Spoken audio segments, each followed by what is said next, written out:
Chapter 7, The Chapel. In this same New Bedford, there stands a whaleman's chapel, and few are the moody fishermen, shortly bound for the Indian Ocean or Pacific, who fail to make a Sunday visit to the spot. I am sure that I did not. Returning from my first morning stroll, I again sallied out upon this special errand. The sky had changed from clear, sunny cold to driving sleet and mist. Wrapping myself in my shaggy jacket of the cloth called bearskin, I fought my way against the stubborn storm. Entering, I found a small scattered congregation of sailors and sailors' wives and widows. A muffled silence reigned, only broken at times by the shrieks of the storm. Each silent worshipper seemed purposely sitting apart from the other, as if each silent grief were insular and incommunicable. The chaplain had not yet arrived, and there these silent islands of men and women sat steadfastly eyeing several marble tablets with black borders. Masoned into the wall on either side the pulpit, 3 of them ran something like the following, but I do not pretend to quote. Sacred to the memory of John Talbot, who at the age of 18 was lost overboard near the Isle of Desolation off Patagonia.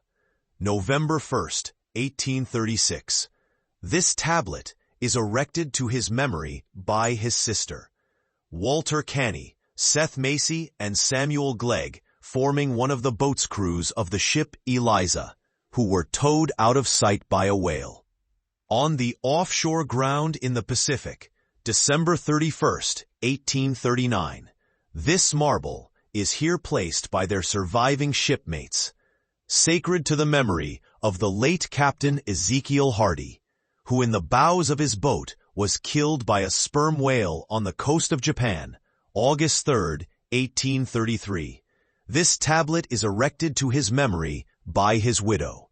Shaking off the sleet from my ice-glazed hat and jacket, I seated myself near the door, and turning sideways, was surprised to see Queequeg near me. Affected by the solemnity of the scene, there was a wondering gaze of incredulous curiosity in his countenance. This savage was the only person present who seemed to notice my entrance, because he was the only one who could not read, and therefore was not reading those frigid inscriptions on the wall. Whether any of the relatives of the seamen whose names appeared there were now among the congregation, I knew not. But so many are the unrecorded accidents in the fishery, and so plainly did several women present wear the countenance, if not the trappings of some unceasing grief, that I feel sure that here before me were assembled those in whose unhealing hearts the sight of those bleak tablets sympathetically caused the old wounds to bleed afresh. Oh, ye whose dead lie buried beneath the green grass, who standing among flowers can say, Here, here lies my beloved. Ye know not the desolation that broods in bosoms like these. What bitter blanks in those black-bordered marbles which cover no ashes. What despair in those immovable inscriptions. What deadly voids and unbidden infidelities in the lines that seem to gnaw upon all faith, and refuse resurrections to the beings who have placelessly perished without a grave. As well might those tablets stand in the cave of Elephanta as here. In what census of living creatures the dead of mankind are included? Why it is that a universal proverb says of them that they tell no tales, though containing more secrets than the Goodwin Sands. How it is that to his name who yesterday departed for the other world, we prefix so significant and infidel a word, and yet do not thus entitle him, if he but embarks for the remotest Indies of this living earth. Why the life insurance companies pay death forfeitures upon immortals? In what eternal, unstirring paralysis and deadly hopeless trance yet lies antique Adam, who died 60 round centuries ago? How it is that we still refuse to be comforted for those who we nevertheless maintain are dwelling in unspeakable bliss? Why all the living so strive to hush all the dead? Wherefore but the rumor of a knocking in a tomb will terrify a whole city.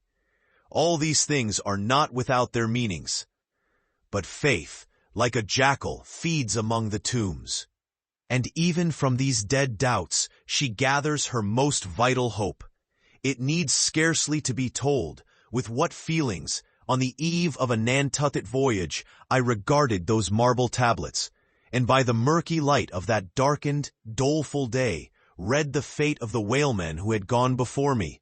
Yes, Ishmael, the same fate may be thine. But somehow I grew merry again. Delightful inducements to embark, fine chance for promotion it seems. Aye, a stowboat will make me an immortal by brevet. Yes, there is death in this business of whaling, a speechlessly quick, chaotic bundling of a man into eternity. But what then?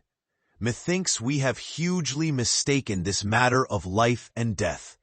Methinks that what they call my shadow here on earth is my true substance. Methinks that in looking at things spiritual, we are too much like oysters observing the sun through the water, and thinking that thick water the thinnest of air. Methinks my body is but the lees of my better being. In fact, take my body who will, take it I say, it is not me. And therefore 3 cheers for Nantucket, and come a stowboat and stow body when they will, for stave my soul, Jove himself cannot.